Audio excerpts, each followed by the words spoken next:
mtazamaji, bila shaka umzima wa afya. Kwa mara nyingine tena karibu katika mahojiano ya sehemu ya pili, na mara ya kwanza tulikuwa tumejiunga na wenzetu kutoka Dodoma, walikuwa wanazungumzia kuhusiana na siku ya mwalimu duniani, lakini leo hii tutakwenda kuzungumzia kwa mara nyingine kuhusiana na siku ya posta duniani.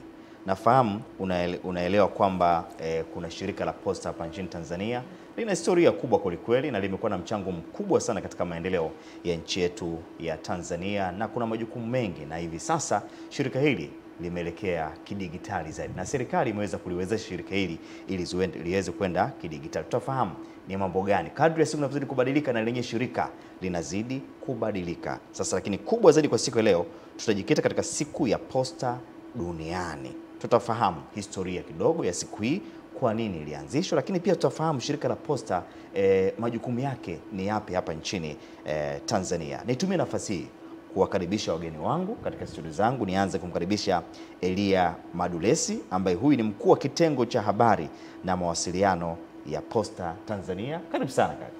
Asante sana. Ndio, lakini pia nitumie nafasi kumkaribisha Arube Ngaruka ambaye ni mkurugenzi wa huduma za posta hapa nchini Tanzania. Karibu sana. Asante sana. Ndio. Shirika la posta ni la muda mrefu sana ndugu zangu. Hakika. Sisi tumeanza kulisikia muda mrefu kweli kweli, na mara nyingi katika utumaji wa nyaraka mbalimbali limekuwa likitumia shirika hili. Kwa ni shirika lenye historia, lakini mimi ni mdau, huwa napenda kufuatilia kadri ya siku zinavyozidi kwenda. Nimeshuhudia likibadilika kidigitali zaidi. Nadhani tulikuwa tunazungumza mara ya kwanza kuhusiana na duka lililoko mtandaoni huko, najua tuje kuzungumzia baadaye kidogo. Sasa tuanze kidogo kufahamu shirika la posta lilianzishwa lini, lakini pia tuangalie majukumu yake ya msingi ni yapi. Karibu sana. Asante sana ndugu mtangazaji. Asante sana watazamaji wetu. Kama ambavyo nimetambulishwa, mimi naitwa Elia Madulesi. Ni mkuu wa kitengo cha mawasiliano na mambo ya posta kimataifa. Nimesema niweke vizuri kwa sababu shirika la posta ni mtambuka. Ni shirika ambalo linafanya kazi ndani na nje ya nchi.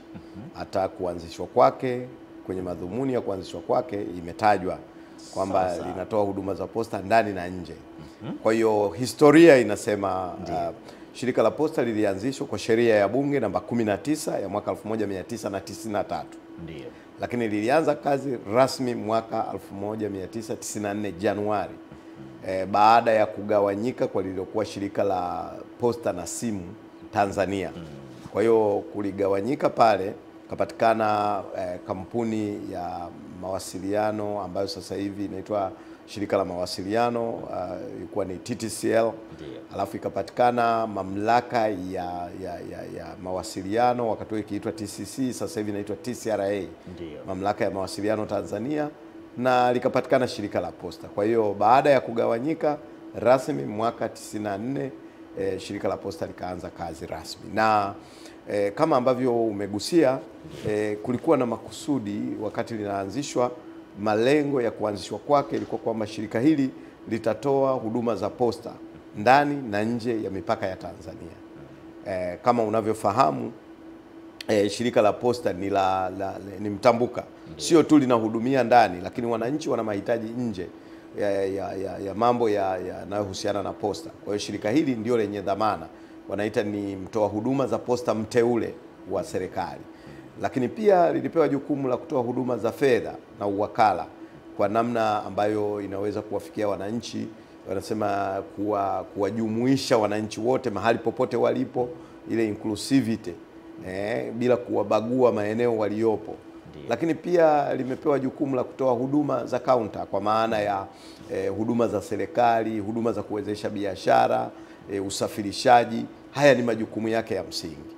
Sasa kwa historia hii na kwa utangulizi huu kwamba pamoja na kwamba lina sheria ya kuanzishwa kwake, lakini shirika la posta pia linahusika na ndiye mtoa huduma aliyewekwa na serikali kutuunganisha na dunia.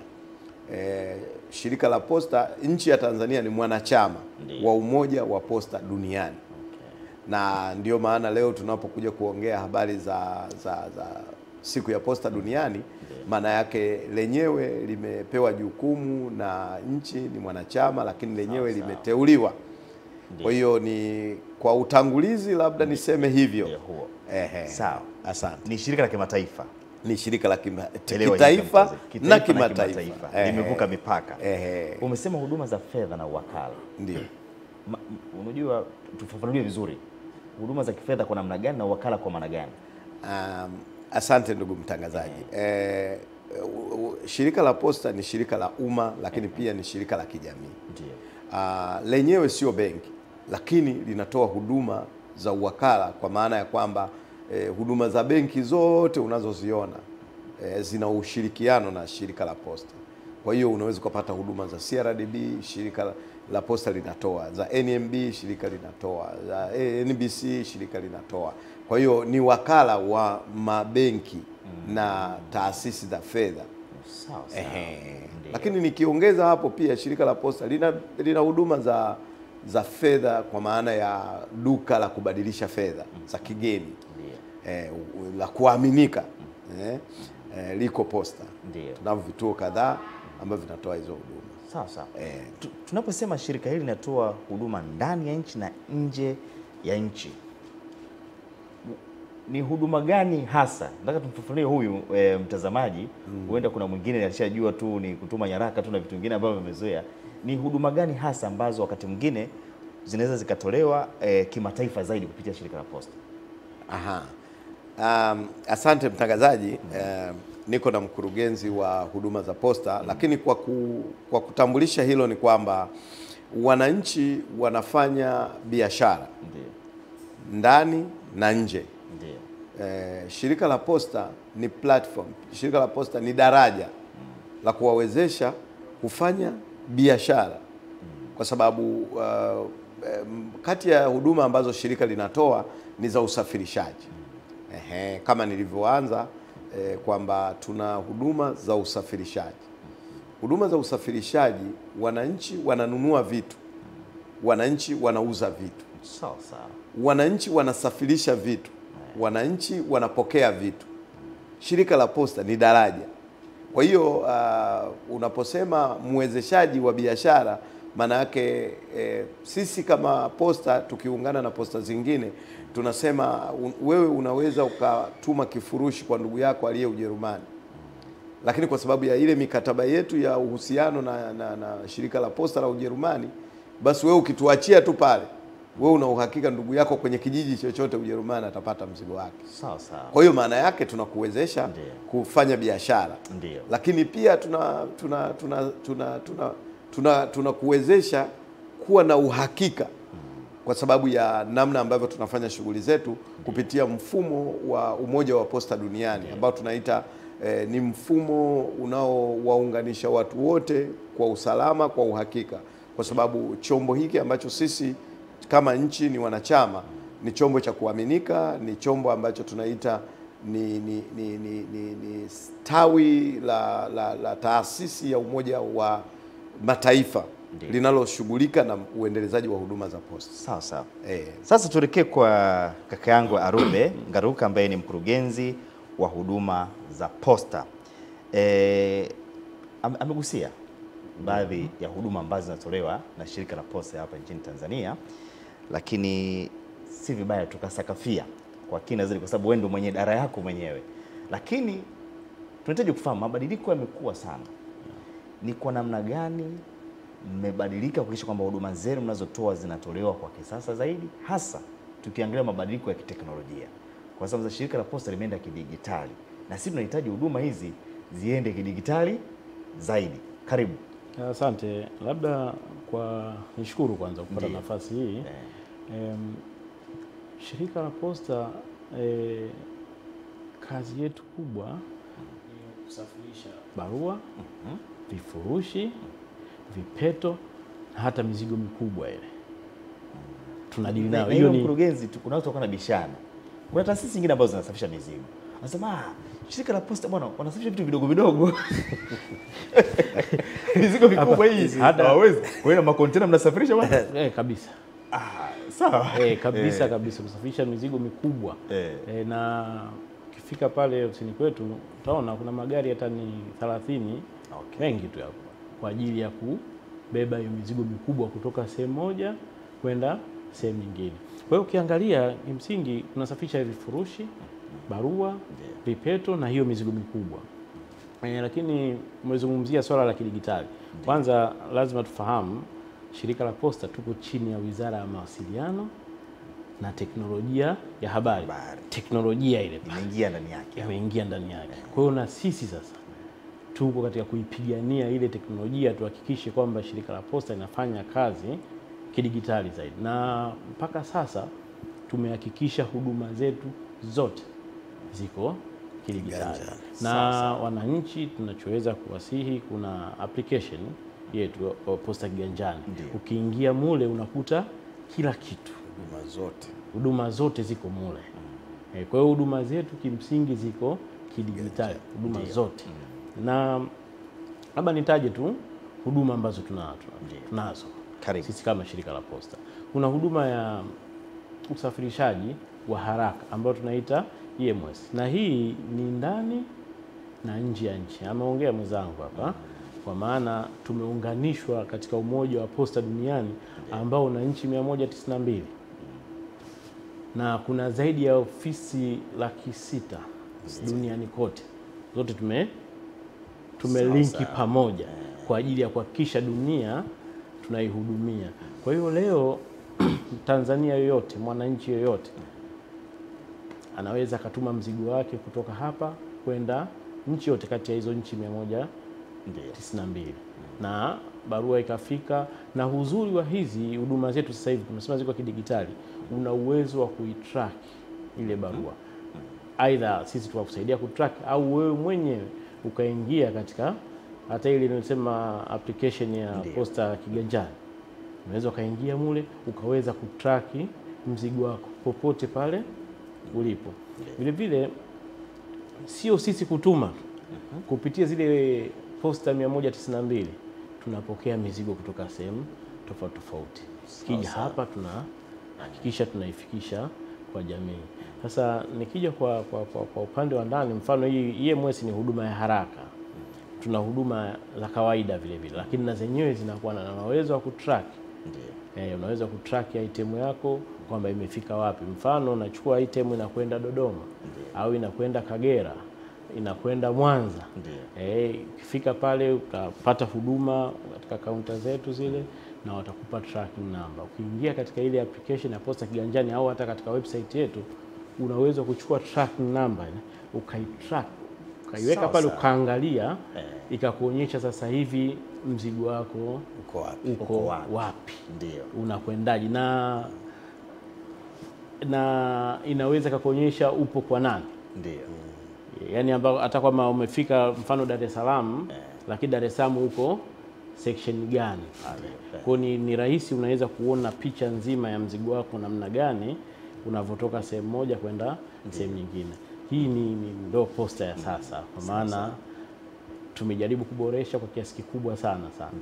Lakini mbali na hiyo ya hizo barua, vifurushi na vipeto, vile vile sisi ni kama niliongea mwenzangu hapa, tunatoa huduma ya fedha na uwakala. Tunapozungumza, ameeleza vizuri sana, lakini tunapozungumza huduma ya fedha na uwakala, kwa maana sisi ni wakala wa haya mabenki, hata simu hizi, Pesa nani, katika ofisi yetu huduma hiyo ukifika unapata. Vile vile mbali na hiyo, hata Western Union ukija kwetu unapata huduma ya kutuma. Huu wakala ni kwa maana nikitaka kutoa fedha, hebu tueleshane vizuri hapa. Ndio. Nikitaka kutoa fedha, lakini mimi nina account CRDB, nitapata kutoka nani? Shirika la Posta? Yes. Manake ndio hii. Unataka kutoa fedha. Nataka kutoa fedha kwa mfano. Mimi account yangu, nimefungua account yangu CRDB Bank. Nataka kutoa fedha. Kwa naenda kwenye ofisi ya shirika la Posta, naweza nikatoa fedha kutoka CRDB, nyinyi mkanipa? Yes. Tunakupa. Tuna zile POS ya CRDB, tunakuhudumia kama kawaida. Ofisi zenu ziko wapi? Tuanzie hapa. Ofisi zetu ziko pale Azikiwe Street. Kwa nikitoka hapa nakuja pale, au hii huduma imekuwa kama ni kurahisisha labda malipo kwenye shirika lenu, tuende sawa. Kwa sababu kwa mfano ukiniambia wakala wa mtandao X, kila kona Yes, ipo. wapo. Ndio maana sasa ninyi mko wapi? Na sisi tuko pale, ukija kuna counter yetu iko pale imewekwa special kulingana na mfano wa mabenki haya na hawa watu wa huduma. Kwa hiyo ukija unapata huduma. Na kwenye hizi ofisi 600 zote huduma hii inapatikana?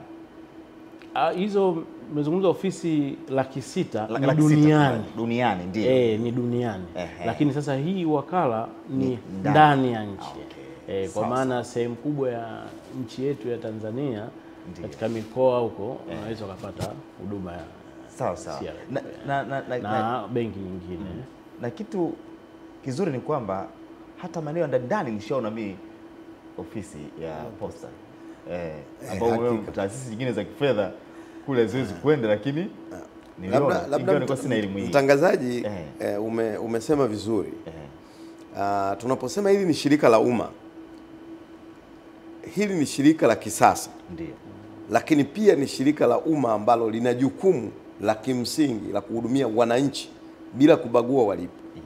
Na hii ndio inakuja kwamba kuna huduma ambazo mwananchi anazipata kiganjani. Ndiyo. Lakini kuna huduma mwananchi anategemea kuzipata kwenye eneo fulani.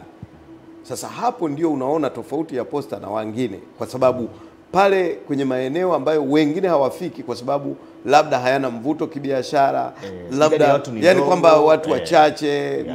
Shirika hili lina dhamana ya serikali kuhakikisha kwamba watu wote wanapata huduma. Ndio ile tunasema jumuishi, kwamba tunawajumuisha watu pamoja. Na hizi ofisi za posta zimesambaa kwa wingi sana. Hata hapa Dar es Salaam yako maeneo mengi. Kuna Kariakoo, kuna Kijitonyama, kila mahali. Kwa hiyo kuna huduma ambazo mteja halazimiki kuja, lakini kuna huduma ambazo atatakiwa labda atapenda kuja au anatakiwa aje. Kwa mfano nikiongeza huduma nyingine, tuna huduma tunasema huduma jamii au huduma pamoja. Ndio. Shirika la posta ni kituo, lakini huduma zote za serikali, unafahamu wananchi hapo nyuma, nikitaka labda BRELA, mambo ya biashara, nije hapo labda Mnazi Mmoja, nikitaka RITA niende posta, nikitaka TRA niende gerezani. Sasa shirika la posta ikiwa na dhamana ya serikali kupitia vituo vya huduma pamoja vilivyo kwenye sehemu, vilivyo kwenye ofisi za posta, maana yake mwananchi akifika atapata huduma ya vizazi na vifo RITA, atapata huduma ya BRELA, atapata huduma ya TRA, atapata huduma ya passport, tunaita one stop center. Yani ukifika umefika. Hii maana yake nini? Serikali imesogeza huduma, imerahisisha wananchi kupata huduma bila kero. Ndiyo. Kwa maana ya kwamba unampa mwananchi safari nyingi za kuzunguka huku na huku. Ndiyo. Ili kupata huduma ambayo pengine leo ataambiwa bana kalete cheti cha kuzaliwa. Ndiyo. Anatoka hapo anaenda RITA. Akimaliza bana kama ili upate passport nenda uhamiaji. Lakini sasa shirika la posta ni tunaita ni platform pale, huduma pamoja. Ukija pale posta, posta mpya pale, utaona wananchi wamekaa kwenye viti safi kama nilivyokaa hapa, anasubiri tu, madirisha yote yako tunasema one at a single point. Kwa hiyo hivi ndio vitu ambavyo tunavifanya na tunataka watu wavijue kwenye siku ya posta duniani. Na tunahitaji elimu kubwa sana katika hili. Kuna mambo mazuri mengi huenda tulikuwa tunajipunja sisi wenyewe kwa kuto kujua. Tutakuja kuzungumza mengi sana nadhani kwa kina. Twende kwenye siku ya posta yenyewe. Hii siku ya posta duniani ilianzishwa kwa, tupate historia kidogo. Sawa. Lakini kwa namna gani shirika letu hapa nchini Tanzania linashiriki katika kuadhimisha siku ya posta duniani? Karibu. Asante sana mtangazaji. Kwanza nishukuru kwa sababu Watanzania wanasikia, wanaona ni vyema tukaanza kwamba hii siku ya posta duniani ilianzia wapi.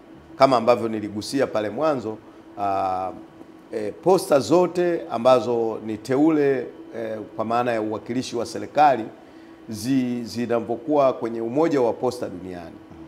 Huu umoja wa posta duniani unaziunganisha posta 192 katika mfumo wa mawasiliano ya kufanya kazi. Ndiyo. Kwa hiyo nianze na historia ya Umoja wa Posta Duniani. Huu ni umoja ambao ni mkongwe, kama ambavyo tunasema posta ni shirika la watu kwa ajili ya watu. Hata ukiangalia kauli mbiu ya mwaka huu ya siku ya posta duniani, kwa Kiingereza wanasema posta for the people, yani posta kwa ajili ya watu. Lakini pia wanasema huduma local service global touch, yani huduma za posta zinafanyika ndani lakini zina mguso wa kimataifa. Hiyo ndio kauli mbiu ya mwaka huu. Hasa Umoja wa Posta Duniani, historia yake ni kwamba ulianzishwa zamani sana mwaka 1874. Huu ni umoja mkongwe kwenye ule mfumo wa Umoja wa Mataifa. Huu ni umoja wa pili, yani ukitoka umoja wa mawasiliano ya simu unafuata umoja wa mambo ya posta. Kwa hiyo ndio maana zamani posta ilikuwa inatumika na wafalme na watu wakubwa serikalini, imeenda hivyo. Sasa posta inaenda ikijibadilisha kutokana na mazingira ya mabadiliko ya watu. Kwa hiyo ukisikia posta ya kidijitali, maana yake posta imeanza huko ikija ikibadilika. Kwa hiyo mwaka 1969 wakakubali katika mkutano mkuu wa posta, wakasema sasa tuwe na siku au maadhimisho kule Tokyo, Japani. Tuwe na maadhimisho ya siku ya posta duniani. Lengo lake nini? Ni kama ambavyo tumeanza kwa mjadala hapa kwamba hivi posta ipo, ndiyo ipo, inafanya nini? Ndio hiki tunachoeleza. Kwa hiyo siku ya posta duniani kazi yake ya msingi ni kwamba kuonyesha kwamba yenyewe ina dhamana ya kutoa huduma kwa jamii, lakini pili ni kwamba yenyewe inawezesha biashara. Sasa ulianza kutuuliza hivi posta jamani inafanya nini? Mwenzangu hapa mkurugenzi ameeleza vizuri sana kwamba bwana, posta ipo kwa ajili ya watu, inatoa huduma hizi na hizi. Ndio hasa madhumuni ya siku ya posta duniani. Lakini zaidi ya hapo, posta inajenga vijana.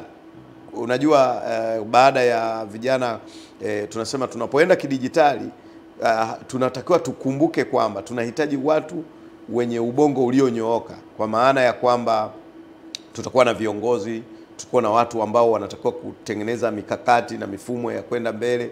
Kwa hiyo mashirika ya posta mwaka 71 yakaanzisha shindano la uandishi wa barua. Wengine wanalitazama kuandika barua kama ni jambo la kizamani, lakini na mtangazaji, nitumie fursa hii kwa wanaonitazama na kunisikia kwamba kuandika ni art, kuandika ni taaluma. Kama ambavyo wewe ni mtangazaji, lazima uwe na vitu vyako, hata unaponihoji lazima viwe na mtiririko.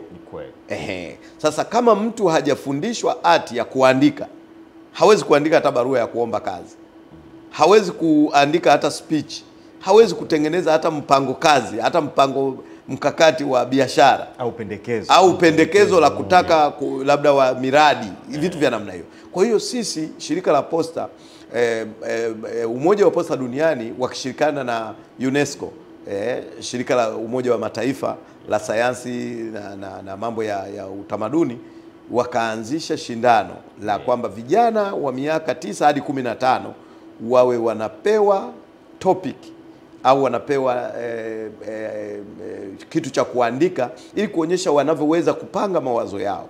Kwa mfano mwaka huu Umoja wa Posta Duniani ukishirikiana na UNESCO na pamoja na hawa watu wa mambo ya bahari, inaitwa International Maritime Organization, walitoa topic ambayo vijana walishindania. Na katika maadhimisho ya mwaka huu tunao vijana ambao waliandika na walioshinda watapata zawadi zao siku ya kilele cha tarehe ya Umoja wa Posta Duniani ambayo ni tarehe 9 mwezi wa 10. Wale walioandika wakaonyesha mawazo yao. Topic ya mwaka huu ilikuwa inaongelea wewe jifanye wewe ni bahari.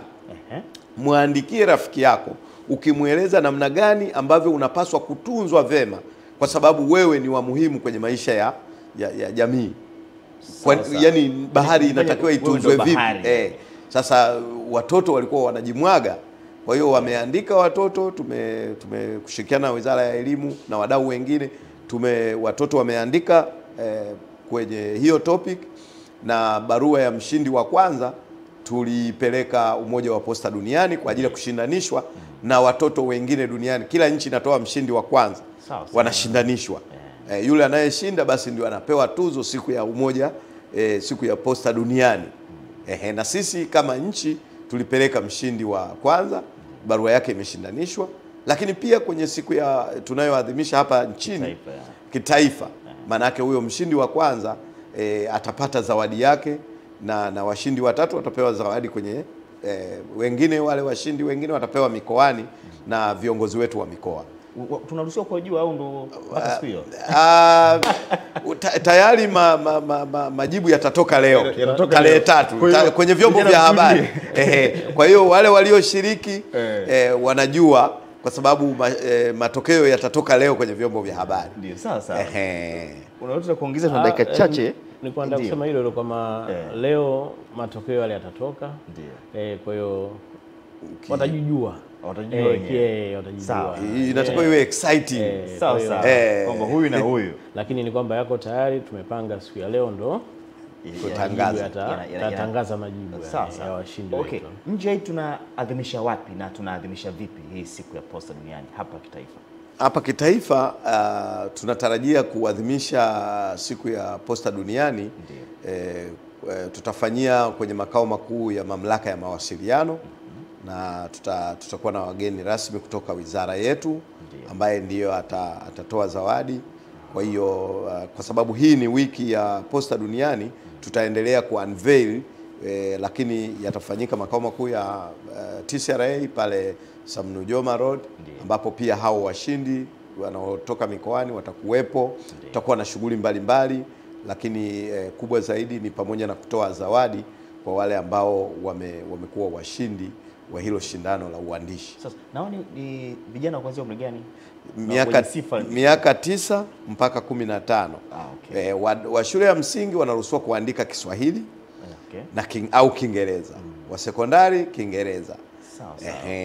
Kwa hiyo hilo shindano, na baada ya tarehe 9 manake Umoja wa Posta Duniani utatoa tena topic nyingine ya kuandika. Kwa hiyo baada ya hapo tunawakaribisha vijana washiriki kwa wingi, kwa sababu ina manufaa makubwa. Fikiri kwamba mtoto ameshinda na amepelekwa Uswisi, yeye na mzazi wake, amelala kwenye hoteli ya nyota 5, amepewa tuzo ya gold kuonyesha jinsi ambavyo ameandika, na wengine wanapata na ufadhili pale pale wa watu kuwasomesha na vitu vya namna hiyo.